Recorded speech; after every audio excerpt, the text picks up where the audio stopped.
Assalamualaikum warahmatullahi wabarakatuh. Sahabat beriman, sebelum dilahirkan ke dunia, seorang bayi telah melakukan perjanjian dengan Allah Subhanahu wa Ta'ala. Memang kita tidak mengingatnya, tapi hal itu benar-benar terjadi. Apa yang kita bicarakan dengan Allah sebelum dilahirkan? Kenapa kita tidak mengingat dialog dengan Allah saat masih janin?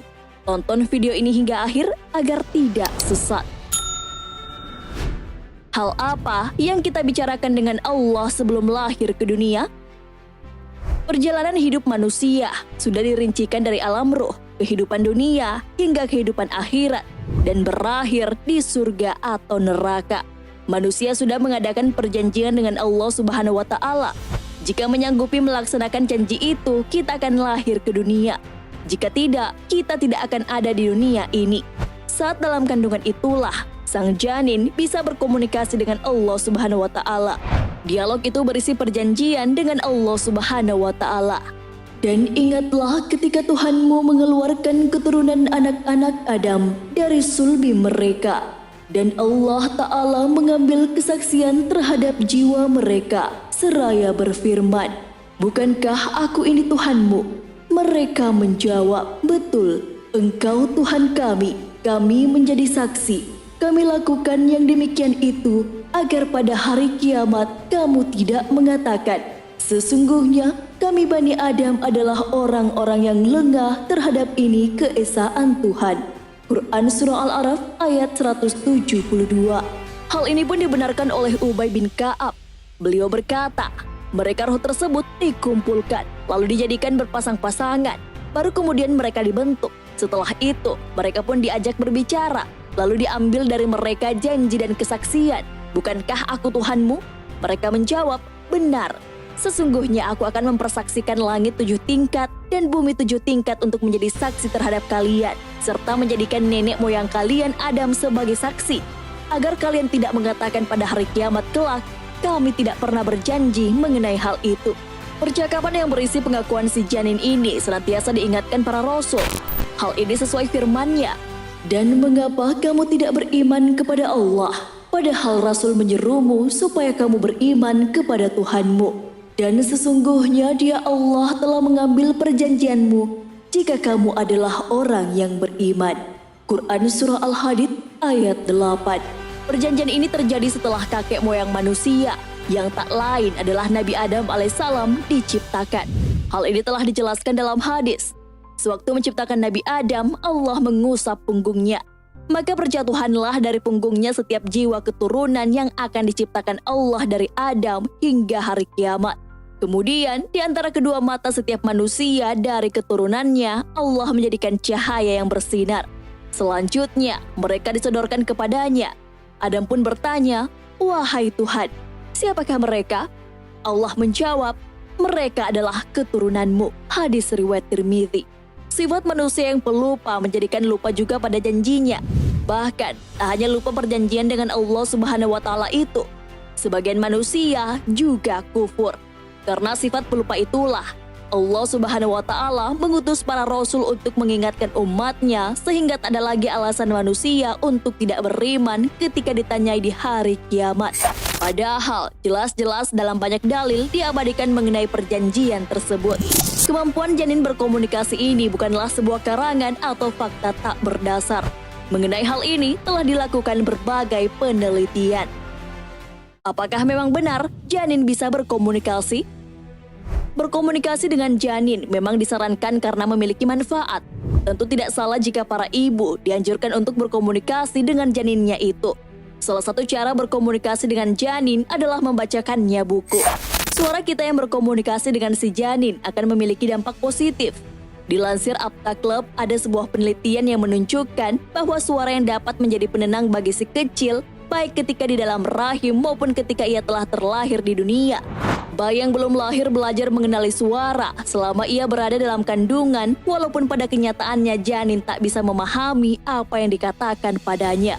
Beberapa manfaat mengajak berkomunikasi janin ini dipublikasikan dalam Cleveland Public Library.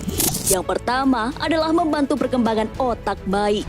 Menjelang umur trimester ketiga, janin yang ada dalam kandungan sudah mampu mendengar suara. Suara yang bisa mereka dengarkan di luar kandungan adalah 10 desibel lebih rendah dari si pembicara. Ternyata, para bayi pada trimester ketiga mampu mengetahui pola bahasa. Tetapi setelah lahir, mereka dapat mengenali kata-kata yang pertama kali mereka dengar di dalam rahim. Ibu dan bayi yang melakukan komunikasi memiliki ikatan. Sang bayi tidak hanya mendengar, tetapi mampu mengenali suara ibunya. Nada menenangkan dari seorang ibu menyebabkan denyut jantung janin bayi menurun dan dapat membantu membangun ikatan pendengaran yang berlangsung setelah lahir. Kemudian, manfaat selanjutnya adalah melatih kemampuan indera si kecil. Dengan mendengarkan suara ayah dan ibunya, mereka mampu membedakan intonasi suara di dalam kandungan. Dalam perut ibu, janin tak langsung bisa berkomunikasi. Janin itu ditiupkan terlebih dahulu ruh. Hal ini sudah dijelaskan dalam hadis. Dari Hudzaifah bin Usaid radhiyallahu anhu berkata, "Aku mendengar Rasulullah SAW bersabda, apabila nutfah telah berusia 42 malam, maka Allah mengutus malaikat, lalu dibuatkan bentuknya, diciptakan pendengarannya, penglihatannya, kulitnya, dagingnya, dan tulangnya. Kemudian malaikat bertanya, 'Ya Robbi, laki-laki ataukah perempuan?' Lalu Robbu menentukan sesuai dengan kehendaknya, dan malaikat menulisnya. Kemudian dia malaikat bertanya, 'Ya Robbi, bagaimana ajalnya?' Lalu Robbu menetapkan sesuai dengan yang dikehendakinya, dan malaikat menulisnya. Kemudian ia bertanya, 'Ya Robbi, bagaimana rezekinya?' Lalu Robbu menentukan sesuai dengan yang dikehendakinya, dan malaikat menulisnya. Kemudian malaikat itu keluar dengan membawa lembaran catatannya. Maka ia tidak menambah dan tidak mengurangi apa yang diperintahkan itu." Hadis riwayat Muslim. Ternyata tidak hanya manusia biasa yang berjanji kepada Allah Subhanahu wa taala. Para nabi pun ternyata memiliki janji dengan Allah Subhanahu wa taala. Lalu, samakah janji para nabi dengan janji umat manusia yang lain? Ternyata para nabi juga diambil janjinya oleh Allah Subhanahu wa taala. Adanya perjanjian antara Allah Subhanahu wa taala dan nabi diabadikan dalam firman-Nya. Sumpah serupa juga diambil Allah dari para nabi. "Dan ingatlah ketika kami mengambil perjanjian dari nabi-nabi, dari kamu sendiri dan dari Nuh, Ibrahim, Musa, dan Isa putra Maryam. Dan kami telah mengambil dari mereka perjanjian yang teguh."